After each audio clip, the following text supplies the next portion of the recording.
Bueno, aprovecho, compañeros, saludándoles, dándoles la bienvenida y felicitándoles por este esfuerzo que ustedes están haciendo. Están rompiendo una maldición de ¿cuántos? Ya son 3, 4 décadas de fragmentación al infinito de del movimiento de los trabajadores, de los movimientos sociales en general. Este es un esfuerzo, puede ser modesto, pero no cabe duda de que tiene muchísimo mérito. Ustedes están haciendo historia, compañeros. Y ojalá, como repitiendo y recogiendo las palabras que se han dicho, ojalá que ustedes le llenen de contenido, que no sea una reunión más, que esto de aquí vaya realmente armando las condiciones para un proceso de renacimiento del movimiento de los trabajadores.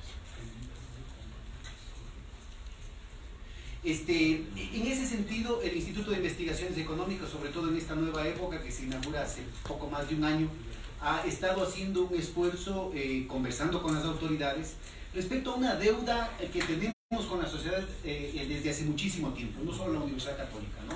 Todas las universidades públicas y privadas son fruto del esfuerzo del conjunto de la sociedad, compañeros. Y es indispensable romper con ciertas visiones elitistas, con ciertas visiones tecnocráticas que ponen así una especie de barrera en ese tema, ¿no? Yo creo que al contrario hay que tender puentes y hay que ver cómo la universidad, después de más de una década de una inyección de recursos gigantesca, con becas, con nuevos profesores, con acreditaciones, con programas Prometeos, con laboratorios, con infraestructura, con más presupuesto, inclusive para las universidades privadas, empiezan a servir a la gente como se debe. En ese esfuerzo, precisamente con los compañeros, no solamente con los compañeros, pero con los compañeros de manera muy asidua, hemos venido trabajando en una serie de iniciativas que de manera muy respetuosa, es decir, considerando los andariveles diferentes, ¿no es cierto? Nosotros somos sindicatos, nosotros somos un centro académico que busca construir un espacio riguroso, responsable, democrático, plural, de servicio a la comunidad, para que la comunidad universitaria esté al servicio de la comunidad nacional. Y hemos tenido la suerte de ir cuajando, hemos tenido reuniones en esta misma sala en la que hemos estado con el Dieguito y algunos de los compañeros, porque los otros han faltado. Hemos estado 4, ¿sí? Pero así todo nos hemos mantenido, hemos perseverado y vamos a seguirlo haciendo, compañeros, ya con la reunión que vamos a tener el 23 de abril, ¿no? A las 2:30 de la tarde, probablemente en esta misma sala. Hemos completado ya en la 10ª edición de Diálogo Laboral. Y vamos a seguir invitando a todos los dirigentes, a todas las tendencias, inclusive si es que están en contra, si es que están a favor. Esto no es un problema ni del gobierno, ni de la oposición, ni de los correístas, ni de los anticorreístas. Este es un problema de la unidad, de la conciencia, de la organización, de la lucidez de los trabajadores. Y eso no se resuelve en términos, cada cual verá por quién vota, cada cual verá si es que es católico, protestante, musulmán, talibán, ateo, comunista. Esa es otra cosa. Lo que tenemos es que olvidarnos de los caprichos, de los sectarismos, de las vanidades, de los intereses personalistas y regresar a ver a los graves momentos que está viviendo el país. Y ese es justamente un poco el esfuerzo que yo quisiera pedirles. Yo sé que la tarde está un poquito pesada después de los almuerzos, pero vamos a tener aquí algunas gráficas para discutir algunos elementos que yo voy a poner a su consideración para que ustedes analicen cuáles son las situaciones que los riesgos son inminentes, la velocidad de los acontecimientos es pavorosa. Lastimosamente los medios de comunicación han sido cómplices de un proceso de silenciamiento, de invisibilización de este tipo de cosas que van a tener efectos de largo plazo, y eso voy a mostrarles ahorita con algunos gráficos. Solamente quisiera completar una introducción invitándoles a trabajar en muchos frentes, porque la ofensiva es en casi todos los aspectos de la vida laboral.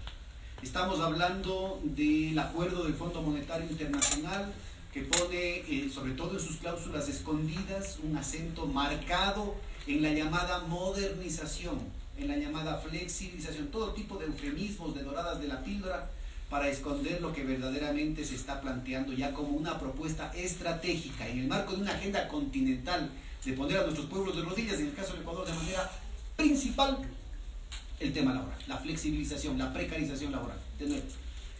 Y han habido ya algunos adelantos, parte del trabajo sucio lo han hecho antes de que el Fondo Monetario vengan, con acuerdos ministeriales como el de enero del año pasado, que recién se hizo público, tipo junio, julio, y lo discutimos justamente en una de las reuniones del diálogo laboral, en torno a la perforación de dos conquistas históricas del movimiento de los trabajadores. La primera, la del límite de las 8 horas diarias de trabajo. Ahora cada vez se utiliza este acuerdo ministerial para que supuestamente era de emergencia, en una situación excepcional, se lo está utilizando de manera cada vez más extensiva para inclusive hacer que las 40 horas laborables se las cumpla en 3 días, con el obvio deterioro de las condiciones de salud y de seguridad de los trabajadores. Por otro lado está la conquista, que justamente hace referencia a una lucha histórica de las centrales sindicales aquí en el Ecuador, que es la reducción de la jornada laboral a 40 horas. Y hay una ofensiva muy fuerte con el apoyo directo de las cámaras de la producción, de otras universidades, obviamente, por eso hay que cuidar los espacios que estamos construyendo. Hay poderosos enemigos de la unidad de los trabajadores, hay poderosos enemigos de la posibilidad de que las universidades estén trabajando y estudiando e investigando a favor de los intereses de los trabajadores. Y hay otras universidades que han estado justamente trabajando con las cámaras, sobre todo la Cámara de Comercio, para avanzar, para ver los mecanismos de menor resistencia, ver los mecanismos de menor visibilidad, para arrancar también la conquista de las 40 horas laborables, y ya en algunos casos se está laborando 48 horas laborables al amparo de un acuerdo, insisto, que fue emitido en enero, pero que se hizo público recién, o sea, está en operación desde enero del 2018, pero que se hizo público por la presión de ciertos sectores, incluyendo el diálogo laboral, alrededor de mayo, junio del año pasado. La cosa no acaba ahí, compañeros, hay una ofensiva también para avanzar hacia mecanismos de terciarización y de precarización radical, como por ejemplo el tema del trabajo por horas. Y el pretexto es que los malos de la película son los trabajadores estables. Los culpables del desempleo, los culpables de la pobreza en el país son ustedes, compañeros, los trabajadores que tienen empleo. Entonces, con la vieja táctica de poner en contra a los pobres contra los pobres, ¿no es cierto?, a río revuelto ganancia de pecadores, a propósito que estamos en la Católica. ¿Sí? Entonces, esta cuestión tiene como complemento una ofensiva también en el plano legislativo. Hay algunos sectores sindicales que de muy buena fe han estado trabajando en un código orgánico integral laboral, pero efectivamente conozco de buena fuente, hay un proyecto realizado por sectores del gobierno, sobre todo el ministro de Trabajo anterior, con la Cámara de Comercio de Quito y también de Guayaquil, y algunos intelectuales, algunos académicos de otras universidades, y tienen listo un código orgánico integral laboral que cumple con las expectativas del Fondo Monetario Internacional, de la oligarquía, del imperialismo, en contra de los intereses, en contra de las condiciones de trabajo y de salud de las clases trabajadoras.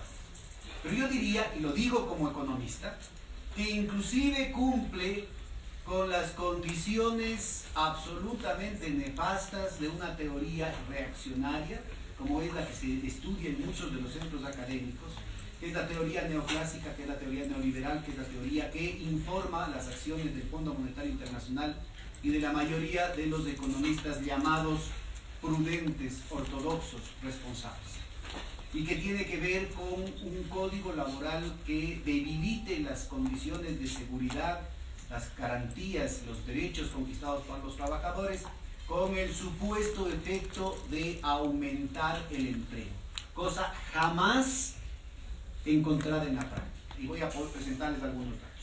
Vamos a hablar hoy día precisamente de este tema, de la centralidad de los derechos de los trabajadores, por qué en el corazón de las demandas escondidas del Fondo Monetario Internacional está el tema de la transformación de las condiciones de trabajo aquí en el país, y que además están involucrando otros temas, porque también hay una ofensiva, por ejemplo, en el tema de la salud laboral. Está también elaborándose un código de salud y seguridad laboral. Hay un proyecto en la asamblea hecho con la mejor de las intenciones, entiendo yo. Tuvimos aquí algunos talleres para discutir este tema, pero igualmente conozco que en el Ministerio de Salud y con el apoyo de algunas cámaras y de algunos profesionales se está preparando el tapado, el proyecto escondido, que al final del día, entre gallos y medianoche, puede terminarse aprobando, modificando una comita, modificando una línea dentro de los párrafos que algunos de ustedes pueden estar conociendo y que se han venido tratando formalmente en el seno de la Asamblea. Entonces, es importante tomar en cuenta esto en el marco de esta propuesta de lectura de lo que está pasando aquí en el país, ¿no? Nosotros estamos viviendo, compañeros, siéntese bonito, no me va a creer, estamos viviendo un proceso programado, óigame bien, de llevar al país a una depresión. Cuando yo empecé a denunciar esto, yo estaba todavía en funciones de superintendente de control del poder de mercado, inmediatamente los medios de comunicación y los medios académicos se cerraron por completo. Pero en efecto, el país pasó por una serie de condiciones externas, como la baja del precio del petróleo, una baja radical del precio del petróleo, y el petróleo, aunque ya los intelectuales, y sobre todo los intelectuales nacionalistas, progresistas, ya no dicen esta boca es mía, el petróleo sigue siendo el sueldo del país, sigue siendo la principal fuente de ingresos, sigue siendo la principal fuente de ingresos, tal fuente de liquidez. Acuérdense, compañero, cuando teníamos el sucre, se pagaban las importaciones, o se pagaba alguna remesa, o por último jugaban los capitales, como ahora jugan muchos más, pero se quedaban los sucres para la circulación interna. Ahora en cambio se van los dólares y desaparecen físicamente de la circulación interna. Y ustedes coincidirán conmigo que los billetes desaparecen más rápido de unos bolsillos que de otros, ¿no es cierto? Desaparecen más rápido de unas provincias que de otras, de unos barrios que de otros, desaparecen más rápido en el sector rural que en la zona urbana, pero aquí en Quito, ¿no es cierto?, desaparece mucho más rápido, no sé, pues en el Comité del Pueblo, en Carcelén, en la Ecuatoriana, que en la Avenida Amazonas, ¿no es cierto? Y de aquí se van a Miami, compañeros, ni siquiera se quedan en los bolsillos de los barrios pelucones, sino que se van a Miami, a las offshore, ¿no es cierto?, de Panamá, de los Panama Papers, de los fondos INA, de las Bahamas, de las Bermudas, de las Islas Vírgenes Británicas, de todos aquellos sitios donde está el lavado de dinero, donde está el dinero sucio de la corrupción, de los sobornos, del dinero mal habido. Entonces ese es un punto que es importantísimo darnos cuenta, precisamente porque en este tema se está jugando la suerte también de las posibilidades que ustedes encuentren empleo. Entonces vamos a discutir el hecho de que los males que tiene el país pueden haber sido gatillados por un factor externo, al que además se sumó luego los terremotos, se sumaron luego una serie de factores internos, pero que fueron agravados sobre todo por la intencionalidad de los bancos, que en medio de la caída estrepitosa de los precios del petróleo fugaron de manera colosal sustancias masivas de dólares, generando lo que se llama, en términos técnicos, se llama un credit crunch, o sea, una contracción artificial del crédito para lograr a través de la manipulación de los mercados lo que no podían lograrlo a través de las urnas, no podían lograrlo a través de procedimientos democráticos. Compañeros, y como ellos tienen el sartén por el mango, pueden hacerlo. Ellos pueden programar crisis, ellos pueden empeorar las crisis, ellos pueden provocar una situación que le pongan contra las cuerdas al gobierno, que le pongan contra las cuerdas al conjunto de la sociedad para obligarle a cumplir con sus propósitos. Entonces aquí les pongo algunos detalles y véanlo por favor con cariño, porque puede ser que estas estadísticas desaparezcan en un guiño de ojo. Aunque ustedes no lo creen, y eso lo estamos viviendo aquí como economistas, en los centros de investigaciones, en la Católica, en la Central, en otros centros de investigaciones, hay una situación gravísima en la que empiezan a desaparecer, empiezan a manipular las cifras, empiezan a distorsionar las cifras, para que el país pierda una memoria histórica de lo que se ha hecho, para que el país pueda tener puntos de referencia de lo que es necesario continuar haciendo, de las transformaciones que es necesario profundizar. Vean, este es una captura de pantalla, no sé si ustedes alcanzan a ver, del banco, ¿no? Y aquí está el PIB a precios actuales, en dólares a precios actuales, y aquí está el ingreso nacional bruto per cápita, o sea, el promedio de lo que queda aquí en el Ecuador dividiendo para toda la población una vez que se paga la deuda externa, los intereses, los dividendos por la inversión extranjera, las franquicias, las patentes, las royalties y eso. Vea clarito, esto es desde 1960, aquí está 1980, aquí está el año 2000, igual acá, ¿no? Para que ustedes comparen.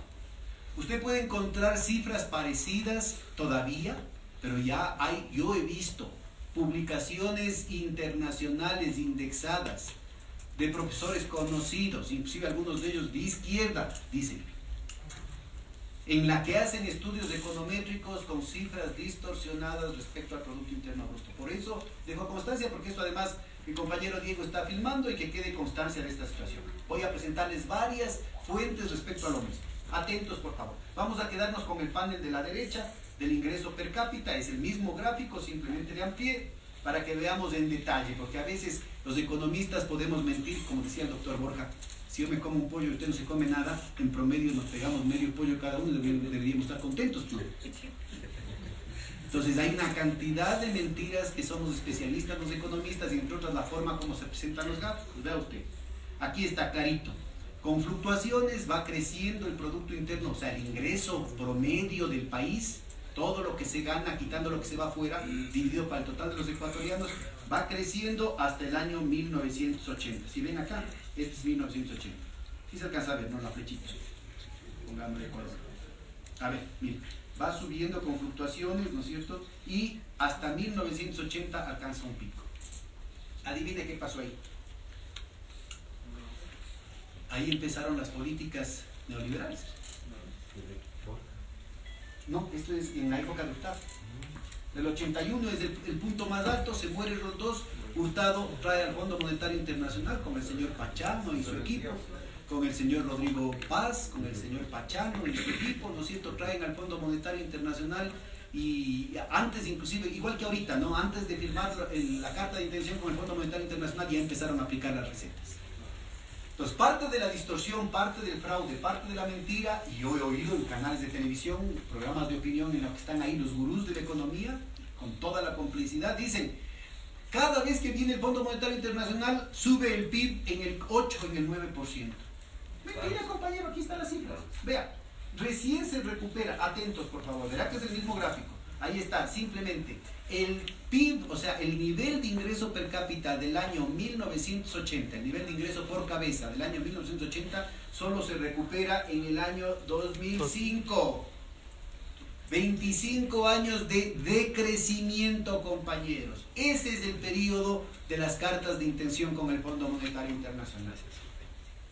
Y nos quieren hacer creer que el país tiene que regresar a este periodo de decrecimiento, porque eso es lo único responsable, porque eso es lo único serio, porque este periodo de crecimiento que tenemos acá, después del 2005, es un periodo de irresponsabilidad, de corrupción, de demagogia, de falta de técnica, de los que no sabían qué es lo que se debía hacer.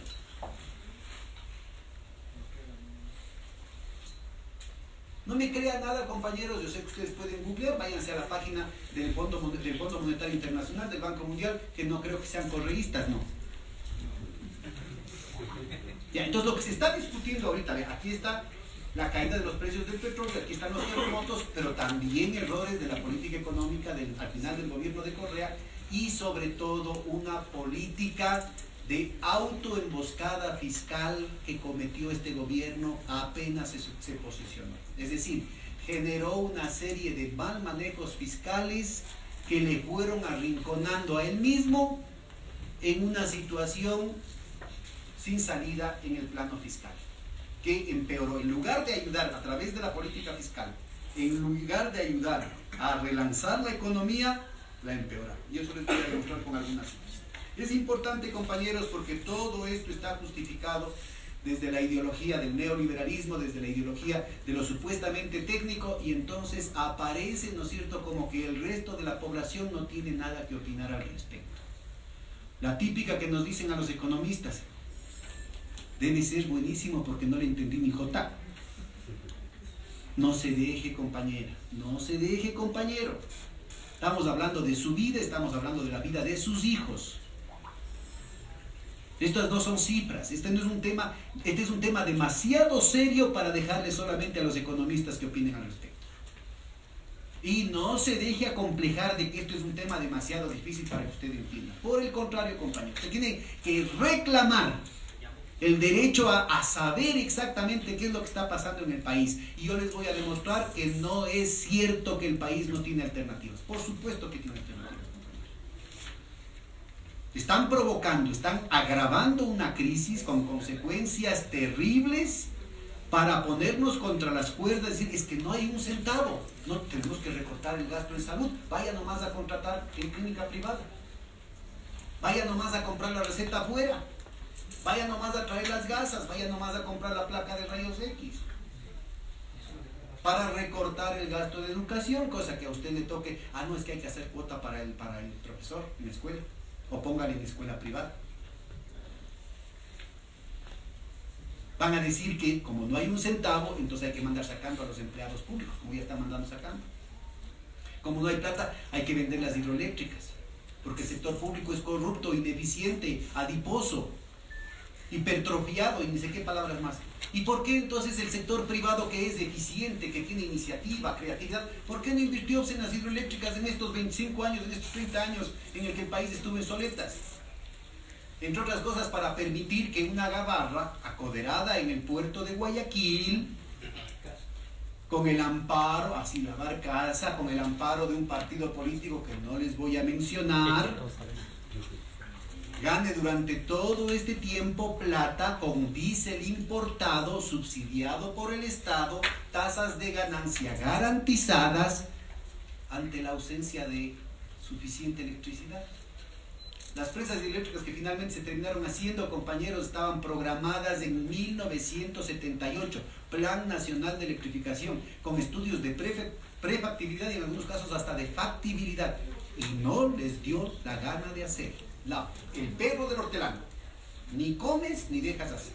Y ahora que ya están hechas, no, esto hay que pasar a manos privadas. O sea, ¿cómo transferir un bien público, un activo público, un servicio público a manos privadas para privatizar los negocios? Entonces, atentos. Se cumple es una profecía autocumplida, pues. El sector público es ineficiente porque ha invertido millones y millones de dólares y como es de servicio público, no tiene finos de lucro, cobra lo mínimo. Por ejemplo, la electricidad, el agua, etcétera, etcétera. Las carreteras, los puertos, los colegios, los hospitales. Porque el servicio del sector público debe ser sin fines de lucro. Mete una cantidad enorme de millones de dólares y no gana, no tiene ganancias, no tiene lucro. En cambio, el sector privado no mete plata, les van a transferir como concesiones y van a tener todas las ganancias. Eso se llama eficiencias, ¿no?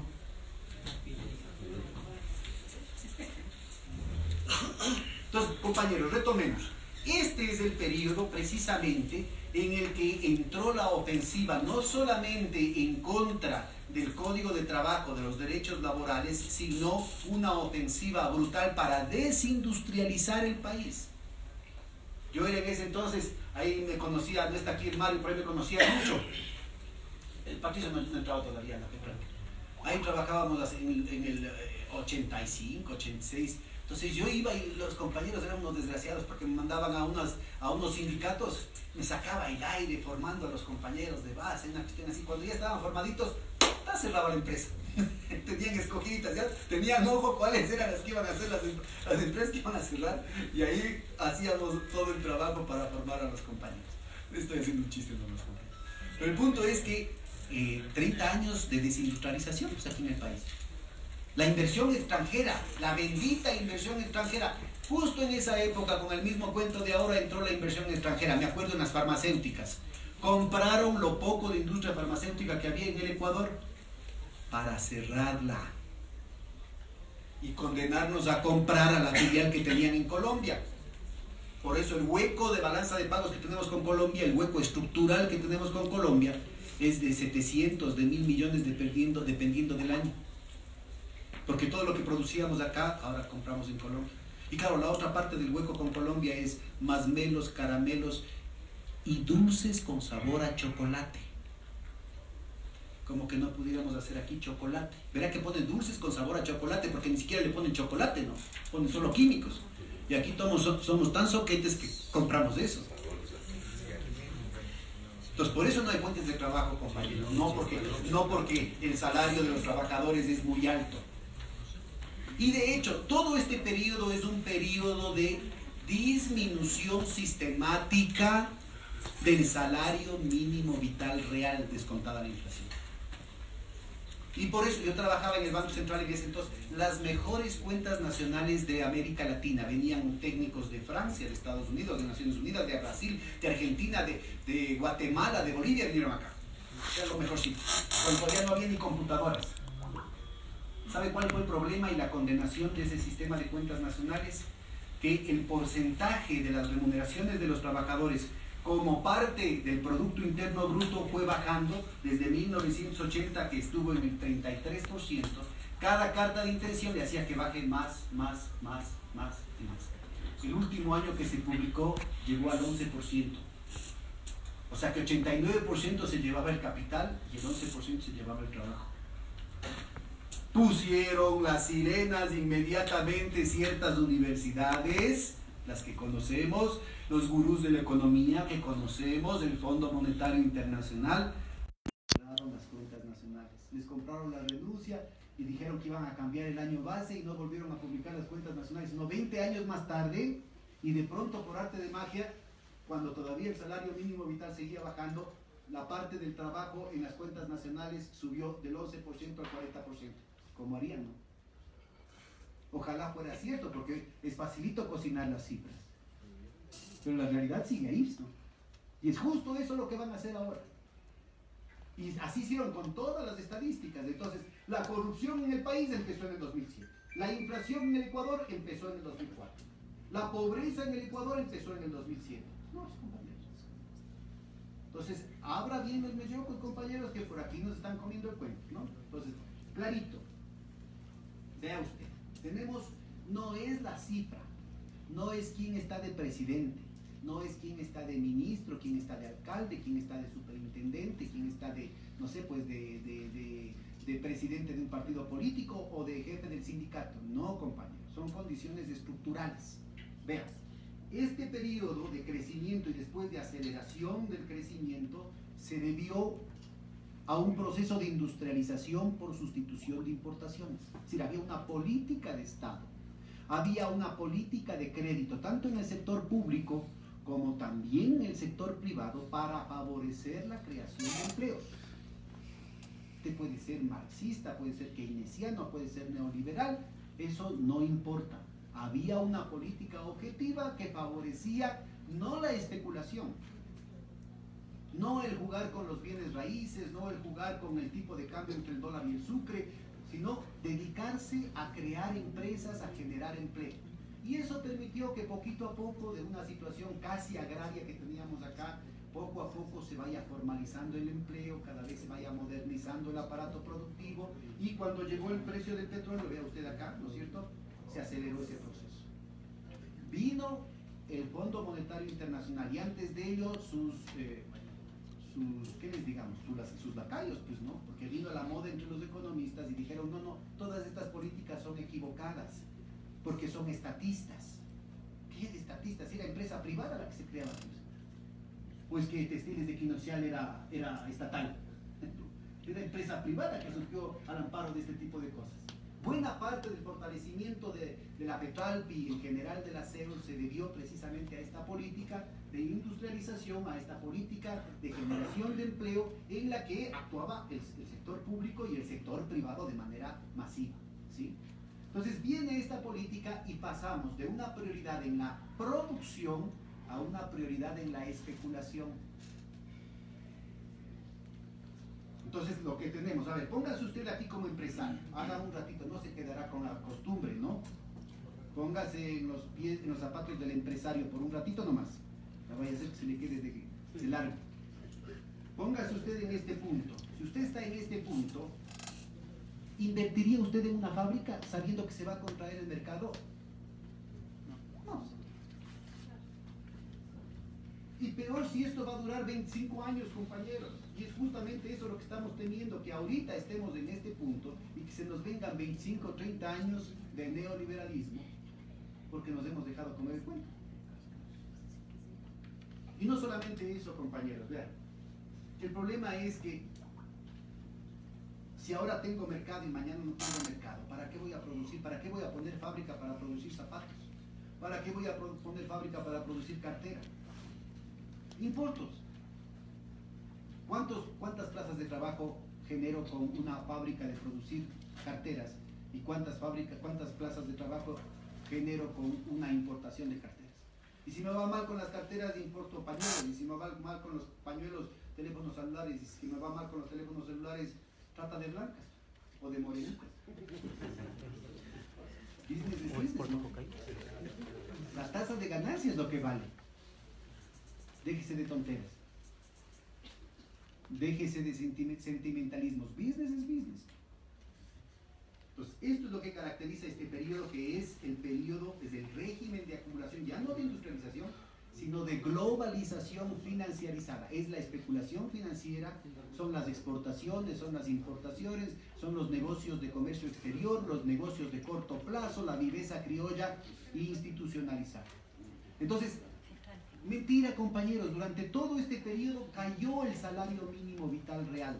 Ya les digo, de lo que era el 33% del total del producto pasó al solamente el 11%. ¿Y quién es que aumentó el empleo?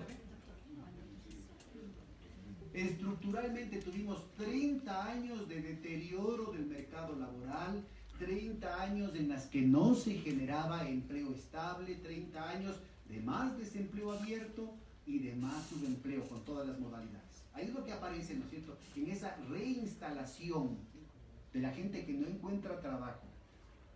En medios de producción precarios aparece esta masa crítica que ahora conocemos como economía popular. Y que además les han lavado el cerebro diciéndole que la diferencia entre la compañera que vende los cigarrillos aquí a la puerta de la universidad y el señor Bill Gates es solamente cuestión de tiempo. ¿Qué pasó? No sé, entonces tenemos precisamente estas condiciones estructurales que son las que tenemos que ver. Si es que hay corrupción, compañeros, hay que vigilar y hay que buscar mecanismos eficaces, no la retórica, la típica de ladrón que grita el ladrón para distraer, sino mecanismos eficaces para combatir y para resolver el problema.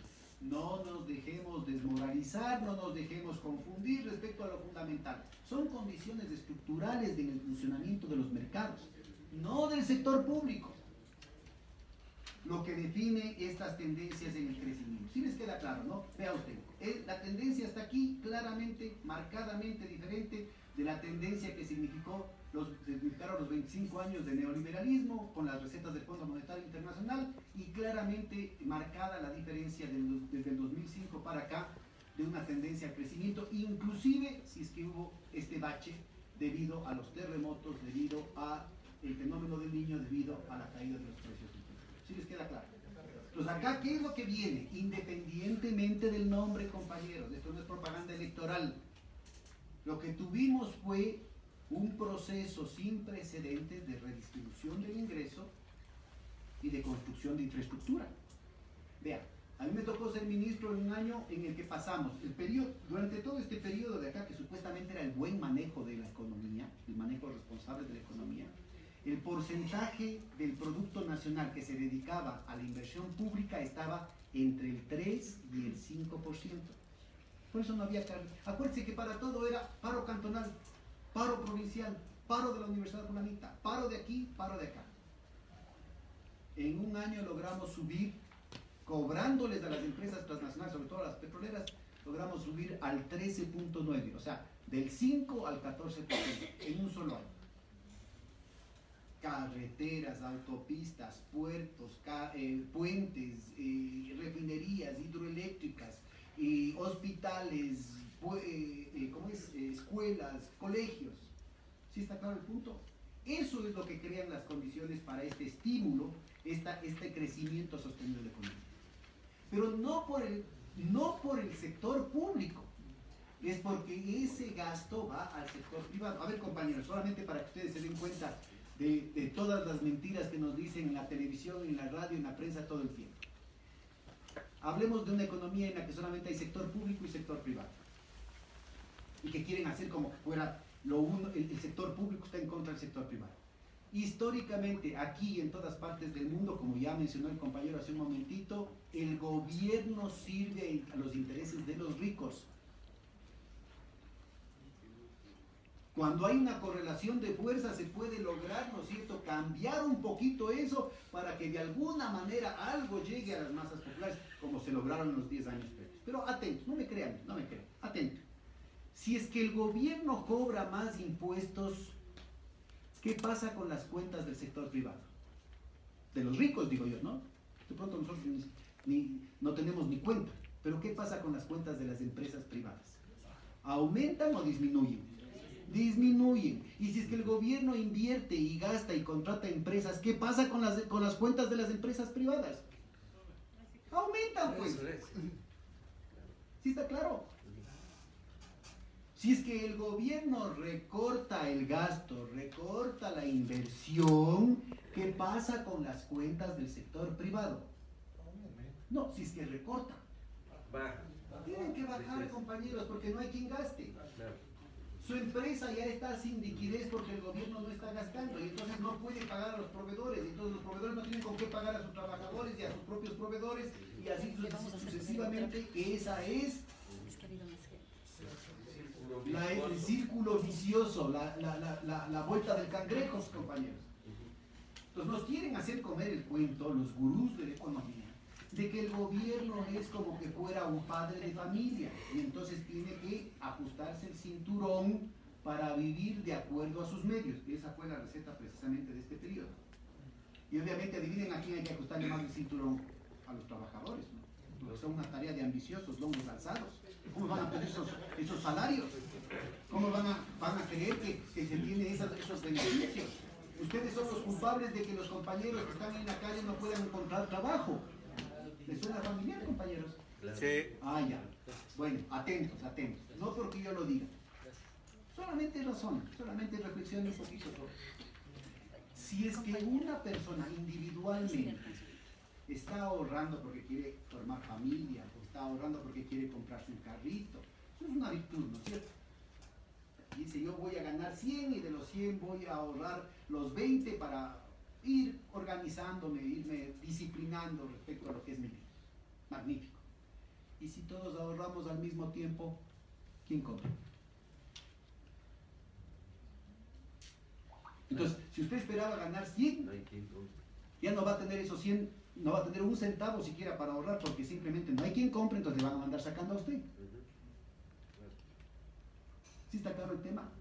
Entonces, es lo que se llama la agregación. A ver, ¿cuál es la fórmula del agua? Vamos a entrarle a las ciencias duras. ¿Cuál es la fórmula del agua, compañeros? ¿Cuál es la molécula del agua? H2O. Y si usted se pega una pastilla de chiquitolina y se mete al tamaño del átomo del oxígeno, del O, del H2O, ¿está mojado o no está mojado? No está mojado, pues. Es solo el oxígeno. ¿Sí? Es solo el rato que usted va aumentando la escala en que usted se da cuenta, primero, que es agua, y segundo, si es que es vapor, si es que es hielo o si es que es agua líquida. ¿Sí está claro? Así mismo pasa. No es cierto que la sociedad es la suma de la gente, no. emergen condiciones, emergen propiedades, como la que le estoy contando. No es cierto que si todo el mundo ahorra, el país le va a ir mejor. Al contrario, si todo el mundo ahorra, entra en una depresión porque no se ha vendido nada. Pues. Porque les van a mandar sacando. Entonces, no es cierto que el tamaño de la torta está dado. El tamaño de la torta depende del nivel de actividad, depende del nivel de empleo. Si es que se manda sacando a la gente, se va a cortar la torta.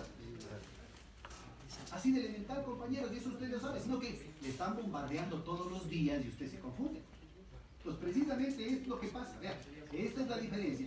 En este periodo y en este periodo lo que tuvimos fue un proceso en el que se beneficiaba, se fortalecía el mercado interno con infraestructura, con gasto público, gasto en educación, gasto en salud, gasto en vivienda, gasto en bienestar social y con un proceso de redistribución del ingreso. Porque ese es el otro problema, compañero. A ver, si toda la plata va a los ricos, ¿hasta cuántos pares de zapatos se puede comprar un rico? Igual que nosotros. No, pues, no igual. Ah, bueno, pero... O sea, verá, si usted le da... Para si usted, usarse. a lo que me refiero es, si tenemos $1.000.000 en el bolsillo de un rico, ¿cuánto se va a gastar para comer? El uso. Si tenemos a ver, compañeros, a ver, sígame este detalle. Si tenemos $1.000.000 repartido entre 10.000 o entre 100.000, 10.000 pongamos, trabajadores. Pongamos entre 1.000 trabajadores. Ya. ¿Qué porcentaje de ese millón se va a gastar en alimentación, en vestido, en vivienda? Casi el 100%. O sea, del millón va a tener gastándose $1.000.000, ¿no es cierto? Cada cual en comprar lo que necesita, pues, ¿no es cierto? Todo el ingreso. Todo. Ya. Ahora póngase usted que ese millón, en lugar de ir para los trabajadores, va para el bolsillo de algún oligarca. ¿Cuánto de eso se va a gastar? Nada. Y se va a ir a Miami, se va a ir a gastar en algún yate, en Acapulco, va a guardar debajo del colchón o en algún Paradise Paper o un Panama Paper, pues. No gasta casi nada. ¿Sí está claro el punto? Entonces, cualquiera de las dos opciones, o si todo el mundo ahorra, o de las tres opciones, si es que el gobierno recorta la inversión, si es que el gobierno recorta el gasto, o si es que genera una polarización dándoles más plata a los ricos, lo que está generando es una situación de contracción económica, no desde el punto de vista del socialismo, ni de la fraternidad, ni del buen vivir, desde el punto de vista del propio capitalista. ¿Por qué no? Porque yo sea comunista, pero discúlpeme, compañero, créame, no se puede hacer negocio si no se tiene mercado. Y no se puede tener mercado si es que no se tienen ingresos. O corríjame nomás usted, a ver, hágame entender. ¿Cómo tiene ganancias si no tiene quien vender? ¿Y cómo le pueden comprar si es que no hay ingresos de la gente? Aquí no es un problema sujeto a opinión. Entonces, justamente esto es lo que tenemos. Este periodo estuvo marcado por un proceso, ya vamos a ver estadísticas, por un proceso de estímulo fiscal, gasto público, inversión pública en salud, en educación, en infraestructura, en capacidades productivas, en capacidades intelectuales, las universidades, los laboratorios, en cada una de las provincias, pero además por un proceso masivo de redistribución del ingreso. Pero insuficiente, compañeros. No ha habido en la historia, no se tiene registros estadísticos de un proceso de redistribución del ingreso como el que se dio. Pero así todo, había que hacer todavía más redistribución del ingreso. Ya vamos a ver por qué. Entonces, atentos. A ver. Sí, solamente para que chequen, aquí está el mismo gráfico, pero desde 1927. Entonces, lo que les decía, las mentiras de los economistas, cuando se le pone en otra escala, el periodo es el mismo. Esta es la parte de la subida, pero no se alcanza a ver mucho las diferencias por la escala del gráfico. No se dejará comer el cuento, ¿no? Y de nuevo aquí aparecen estos dos momentos, los años 70 y entre 2005 y 2017, en el que se tiene un crecimiento. Por si acaso, en estos 10 años a los que me estoy refiriendo últimos, se duplicó el Producto Interno Bruto. Como se duplicó el salario mínimo vital real, ¿no? con todos los problemas y todas las críticas que yo personalmente he hecho a ese tema, inclusive cuando estaba en el gobierno, se duplicó el salario mínimo vital, descontando la inflación. Se duplicó el tamaño de la economía. En el año 2006 era 46.000 millones de dólares, en el año 2017 fueron 104.000 millones de dólares. El doble. Pequeño detalle.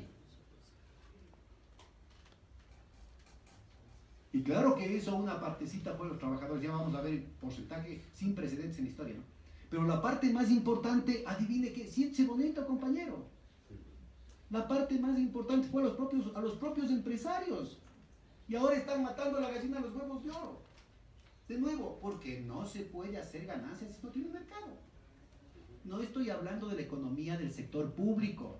Estoy hablando de la economía de los empresarios. Pero están atrapados en esa ideología de la Guerra Fría. No se han enterado que el muro de Berlín cayó hace y todavía se dejan comer el cuento de estos encantadores de serpientes, ¿no es cierto? Y ellos mismos, no solamente que van a arruinar la vida de las clases trabajadoras, sino que ellos mismos van a terminar quebrados.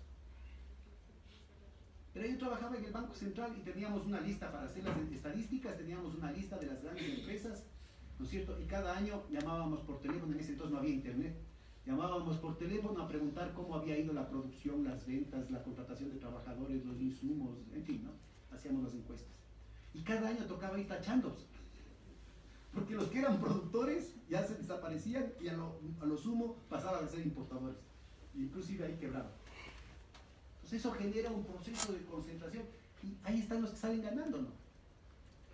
Porque tenemos los tontos útiles, que son los que con alma, vida y corazón apoyan un proceso que les va a poner la soga al pescuezo. Y tenemos los que ganan del proceso de menos boca más me tocas. Porque se van quebrando las otras empresas, hay los vivos de siempre, ¿no es cierto?, que están bien posicionados probablemente con el gobierno de turno y ellos aprovechan de la crisis. Entonces no solamente que hay que estudiar la crisis del capitalismo, sino también el capitalismo de crisis. Cómo estos sectores oligárquicos, normalmente ligados a empresas transnacionales, con el contubernio del Fondo Monetario Internacional, que se encargan de preparar, de hacernos la vida a cuadritos, aunque signifique una caída del PIB, como el que están viendo ustedes acá, ¿no es cierto?, y salen ganando. Entonces el 1% siempre salió ganando. El 99% restante, inclusive el 9% siguiente, perdía.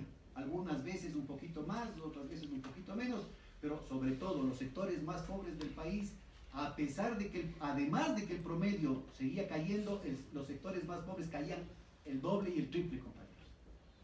Entonces, es eso lo que está en juego. No es por la antipatía a los del Fondo Monetario Internacional, no es porque no nos guste la corbata que llevan, no es porque no nos guste la universidad en que se graduaron, es por el efecto, que además no es solamente en el Ecuador, el efecto terrible que significó la aplicación de esas políticas durante 20, 30 años en toda América Latina. En África significó hambrunas y guerra civil. Aquí en el Ecuador significó que 3 millones de parientes sean expulsados por las políticas del Fondo Monetario Internacional, porque las reformas financieras que llevaron a la crisis bancaria se conocían que iba a provocar la crisis en el momento que se tomaron aquí en el Ecuador, porque ya había literatura del propio Fondo Monetario Internacional que alertaba sobre eso. Porque toda la experiencia en América Latina a mediados de los años 90 demostraba que si se tomaban esas medidas de desregulación bancaria, esas medidas neoliberales de apertura del mercado de importaciones, si se planteaban esas medidas de flexibilización laboral, iba a ser un cóctel explosivo, iba a acabar en una crisis bancaria. Como hubo crisis bancaria en Venezuela, como hubo crisis bancaria 2 veces en Venezuela, antes de Chávez, ¿no? 2 veces hubo crisis bancaria, crónica de una muerte anunciada, crisis bancaria en Perú, crisis bancaria en Colombia, crisis bancaria con Chile, con Pinochet, crisis bancaria en 2 veces crisis bancaria en Argentina, crisis bancaria en México, en cada país de América Latina, compañeros. Y sabían. Y lo mismo está pasando ahora. Crónica de una muerte anunciada. Saben perfectamente que están llevando al país al precipicio.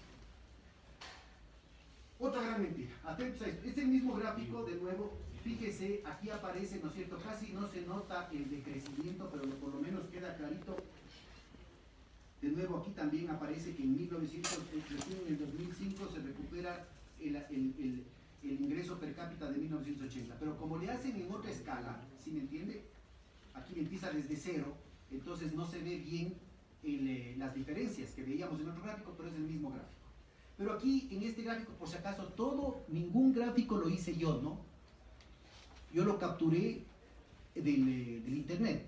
Es un álbum de recortes, para que no digan que yo he cambiado las cifras. Pero aquí tiene la ventaja, esta es una publicación del ILDIS.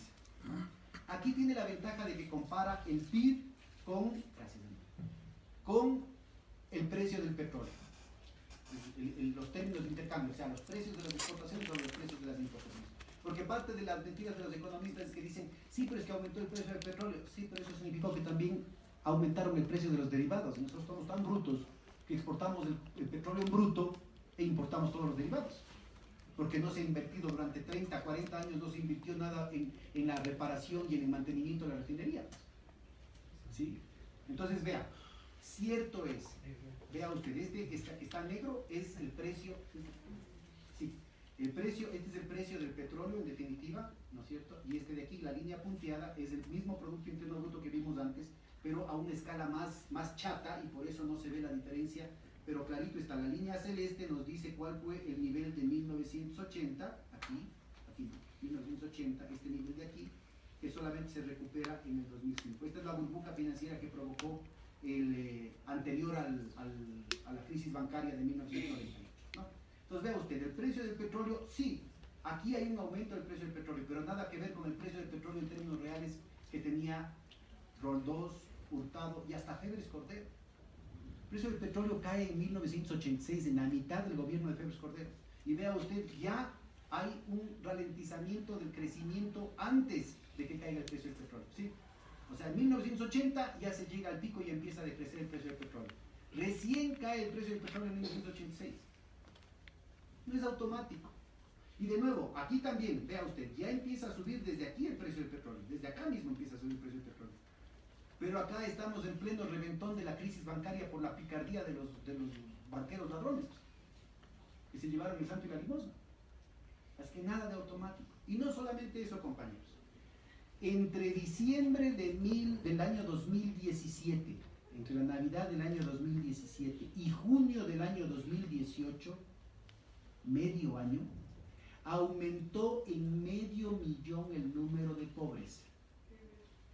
Y nadie dijo nada. Todos los gurús de la economía que han hecho carrera, que hacen publicaciones internacionales, que van a convenciones internacionales a hablar de los pobres, a hablar del buen vivir, del summa causai, del no sé, pues del socialismo del siglo XXI, de la pobreza, del mercado de trabajo, del índice de Gini, de una cantidad de cosas, calladitos. 500,000 en medio año, haga la regla de 3. Inmediatamente le mandaron sacando al director del INEC, al director del Instituto de Estadística y Censos, por publicar esa cifra y por negarse a rectificar. Dijo, aquí está la metodología. A la segunda bordo le dijeron, entonces rectifique usted. No puedo, fuera. Al tercero, fuera. Y ya dice, no publicaron en septiembre, y cuando publicaron en diciembre, o sea, publicaron en enero el dato de diciembre, ya en enero del 2019, resulta ser que denuncian que de 37,000 encuestas que habían hecho, solo habían procesado menos de la mitad. Imagínense. Para ver si las cifras... Y así todo, era evidente que había un deterioro radical en las condiciones de pobreza. Entonces vamos despacito. Primero, entre diciembre y junio, que tenemos datos certeros respecto a la evolución de la pobreza, aumenta en 504,000 el número de pobres. Adicionales, ¿no? Adicionales. Verá, si eso pasaba en los Estados Unidos, que tiene 325 millones de habitantes, hubiera sido un escándalo. Y aquí nadie dice nada. ¿Sí me estoy dando a entender? Entonces no es una cuestión automática. El problema es que el país está viviendo, y me dicen que ya tengo que ir acabando, así es que voy a lanzarme a esa reflexión. Está viviendo un fenómeno nuevo, que no estamos acostumbrados y que ni empresarios, ni trabajadores, ni académicos, ni tomadores de decisiones políticas están equipados para discutir. Que es que ya llevamos 2 años con tasas de inflación negativas. O sea, nos fuimos de Guatemala a Guatipior, porque cuando teníamos inflación era serio, era grave, porque íbamos perdiendo la capacidad adquisitiva. Pero y cuando el campesino produce las papas con una estructura de precios, obviamente de las grandes empresas, de las grandes importaciones, cada vez más altas, sale al mercado y el precio de la papa está por los suelos. Y cuando lo mismo pasa con el carpintero, y con el sastre, y con el que tiene su comedorcito, y con el salón de belleza, campesinos, los pobres del campo y de la ciudad están sufriendo un proceso masivo de asfixia entre la pinza, entre una estructura de precios oligopólicos. O sea, los precios de las grandes empresas siguen subiendo, pero los precios a los que uno puede vender un producto, uno puede vender unas humitas, uno puede vender unas empanadas, uno puede vender un almuercito, ¿no es cierto?, es cada vez más bajo. ¿Por qué? Porque se está contrayendo la economía. Y ese es un fenómeno, compañeros, créanme, gravísimo. En los Estados Unidos, cuando es lo que se llama la depresión, cuando en los Estados Unidos se dio la depresión en 1921, decía de haber visto las películas, el crack de Nueva York y toda esa cuestión, tomó 17 años salir de la depresión. 17 años, con unas políticas encaminadas a salir de la depresión, sin hacerle caso al Fondo Monetario Internacional o a los economistas neoliberales. O sea, poniendo todo el empeño, se tardaron 17 años y tuvo que haber la Segunda Guerra Mundial para salir de la depresión. Entonces es un tema muy complicado. ¿Por qué? Porque usted tiene un negocito, ¿no es cierto?, y tiene que pagar los contratos, tiene que pagar la luz, tiene que pagar en términos nominales, sin contar que son. Al proveedor tiene que pagar en términos nominales. Y si es que el precio nominal, o sea, el precio que recibe en términos de Kushki, se le cae, ¿cómo hace para pagar? Entonces, ¿qué es lo que hace? Tiene que endeudarse, vivir al fío. Pero ese fío también tiene que pagarles, independientemente de cuánto le compren a usted la humita. Usted tiene que seguir pagando el agua, la luz, el teléfono, la escuela de los guaguas, a los proveedores y la deuda que adquirió, además con creces, ¿no es cierto?, por los intereses, tiene que seguir pagando a los precios de antes. No es que le dice, como ahora el precio de la papa está más barata, entonces te vamos a hacer una rebajita. Entonces eso es ponerse la soga al pescuezo y darse 3 vueltas a soga al pescuezo. Entonces, en esas condiciones, compañeros, no tengo que decirlo yo. ¿Qué cree usted? ¿Cree que se va a resolver el problema de la pobreza sacando a los empleados públicos? No. ¿Cree usted que va a mejorar la situación, no sé, pues de eficiencia de los hospitales públicos? Yo no estoy diciendo que no haya problemas, pero ¿usted cree que va a mejorar la situación de salud pública en el país recortando? Ya en el año 2018 subejecutaron el presupuesto de salud. Y en la proforma del 2019, sobre ese presupuesto subejecutado, o sea, sobre la parte que asignaron, gastaron menos. Y en la proforma que mandaron para este año, de lo subejecutado, o sea, de lo que gastaron menos, redujeron 500 millones. ¿Con eso van a resolver el problema de la corrupción? No. Y lo propio están haciendo con la educación. ¿Usted cree que reduciendo el presupuesto de las universidades, de las escuelas, va a resolverse el problema de la corrupción? ¿Va a resolverse el problema de la depresión, de la recesión que está en el país? Entonces, el problema es, compañeros, que lo que estábamos conversando antes, como el gobierno inyecta menos recursos en la economía, entonces no hay plata, no hay liquidez, no hay circulante. Y obviamente, ¿no es cierto?, una empresa chiquita, mientras más delgado es el mercado que tiene, mientras menos proveedores, mientras menos diversificado sea su portafolio, menos tiene a quien recurrir. Una empresa grande que levante el teléfono y dice, dame créditos, y si no le resulta con el banco, va donde el otro. Y tiene un proveedor, tiene otro proveedor, tiene otro proveedor, si le falla a este de aquí, tendrá con el otro, si es que no le han pagado a tiempo el uno, le pagará el otro. A nivel de los sectores populares, yo diría de la empresa mediana inclusive, la situación es muy difícil, es una escorrentía. Entonces, si yo no tengo con qué pagar, no le pago a la compañía tampoco tiene con qué pagar. Y se contagia todito. Sí me doy a entender la gravedad del asunto que estamos. Entonces, miren, Resulta tremendamente, tremendamente delicado lo que estamos viviendo, entre otras cosas porque es absolutamente innecesario. Es que no hay plata, y si no hay plata en el gobierno, entonces ¿por qué les dieron 4.500 millones de dólares a las grandes empresas?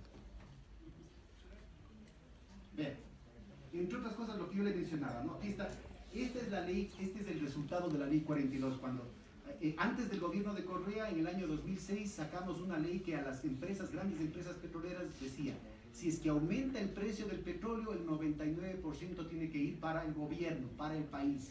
Y usted se lleva solamente el 1% de lo adicional, ¿no? Pues eso se lo tumbaron. Y vea usted cuánto significó esto. Vea el pico que significó en las recaudaciones, es esta parte amarilla. Vea usted el pico enorme que permitió justamente aumentar la inversión pública, provocar un proceso de redistribución del ingreso, con las limitaciones del caso. Ahora, esa ley se la tumbaron con la Trole 3 hace 8 meses, y con un decreto dijeron, no, ya no va a ser el 99%, ahora el país se queda con el 12.5%. Claro que va a faltar plata. Que va a quebrar el IES. ¿Y por qué les disculparon 2.500 millones de deuda patronal? Que además hay un agravante, verá compañeros, a usted ya le descontó la patronal. Y nunca pasó esa plata al IES. Y encima de eso el gobierno les disculpa. Porque además hay un fraude que le están haciendo a ustedes. En la remisión del impuesto a la renta están permitiendo que la empresa tenga una doble contabilidad. Una es la que le dijo a usted, con la que repartió utilidades, y otra es la que le acepta al gobierno, porque tienen que aceptarle al gobierno que le defraudaron, que le mintieron, que no le pagaron todos los impuestos. Y en la forma como se hizo la ley, le permiten que la empresa tenga doble contabilidad. Una, la que le acepta al gobierno, y otra para el pago de las utilidades de los trabajadores. Y lo mismo pasa con la remisión de la deuda patronal con el IES. Entonces, claro que va a hacer falta. Claro que va a hacer falta. Entonces, compañeros, siempre hay opciones. Siempre hay opciones. Hay una cantidad de cuestiones técnicas, la Cámara de Compensación Fiscal, el dinero electrónico, las posibilidades de movilizar el ahorro local desde el territorio, desde la comunidad, por ejemplo, con mecanismos locales de pagos, con mecanismos de fidelización, de estímulo fiscal desde el municipio, desde la junta parroquial, desde el consejo provincial. Hay una cantidad de opciones que ya me están jalando las orejas, ya no les voy a poder decir. Pero se pueden hacer las cosas. Pero usted tenga la seguridad, compañeros, guagua que no llora no mama. Eso no va a venir a la cabeza del ministro de turno por una epifanía. Eso tiene que venir desde la claridad de los compañeros trabajadores, de las organizaciones. Entre otras cosas me olvidé de decirle, las centrales sindicales históricas del país les felicitaron, entre comillas, al compañero ministro de Trabajo por mandarle sacando al director del Instituto Nacional de Estadísticas y Censos por publicar el dato de la pobreza. Pues ¿a dónde llegamos? ¿A dónde llegamos, compañeros? Lo que necesitamos, ¿no es cierto?, es que paren los despidos del sector público, que paren las privatizaciones, que paren las concesiones, que haya una política de desarrollo de las capacidades productivas, de la generación de empleo, y una política de redistribución de ingresos como este de aquí, ya les voy a mostrar. Así rapidito. Aquí, miren. Vean lo que pasó, con todos los problemas y las limitaciones. Este es un dato que lo publica un compañero de aquí de la Católica, que es profesor Andrés Mideros, que fue el secretario privado de Lenín Moreno.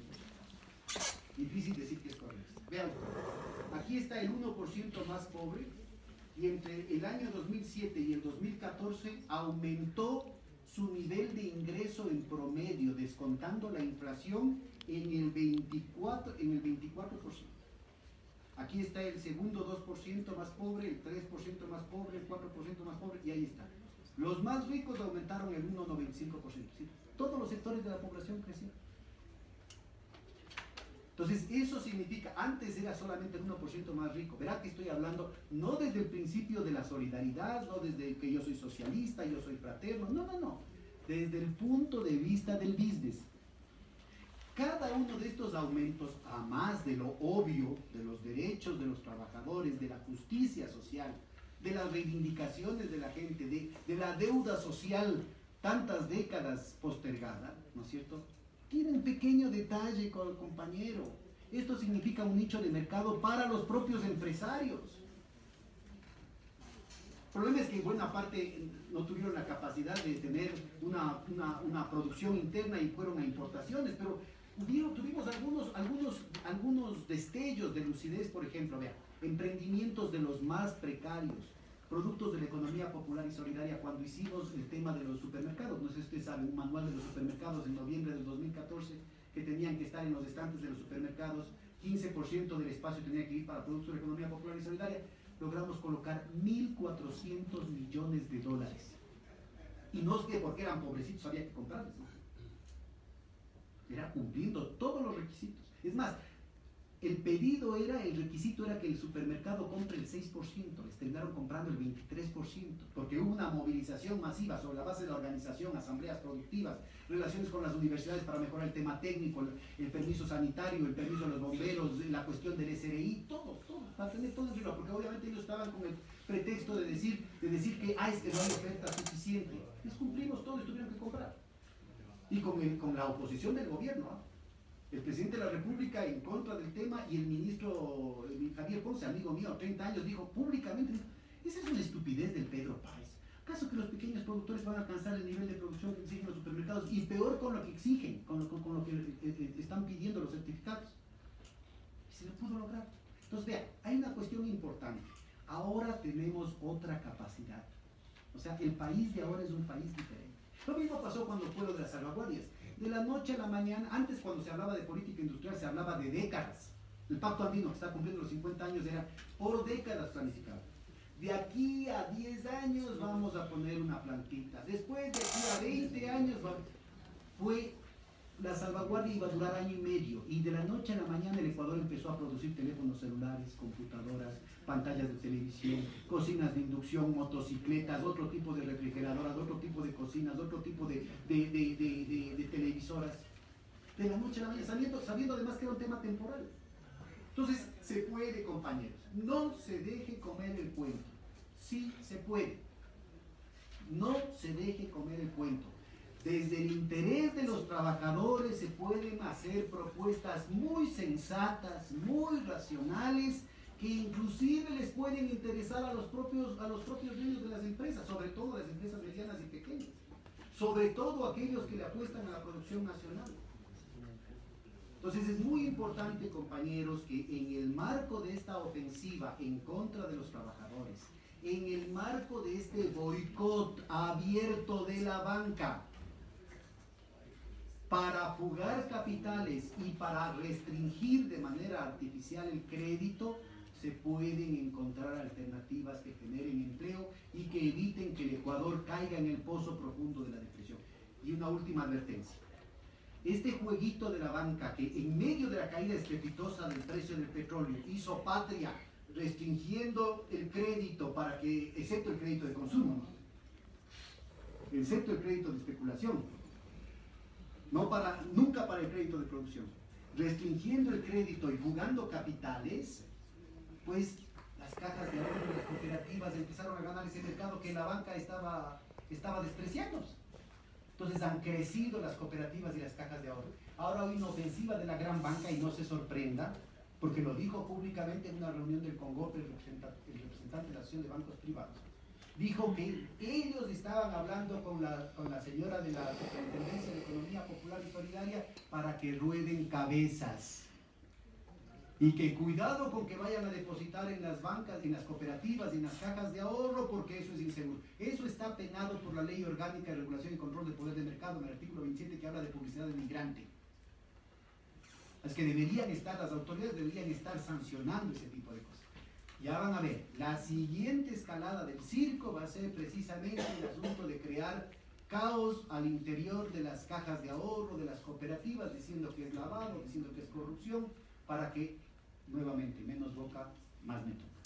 Así que, compañeros, les dejo así un fogonazo, ya me están diciendo que tengo que irme. Ojalá que estas reflexiones les ayuden en esta convención, a la que nuevamente les abrazo y les felicito, que ojalá sea el cambio, el punto de inflexión para una nueva era de un proceso de unidad de los movimientos sociales de la clase trabajadora. Muchísimas gracias.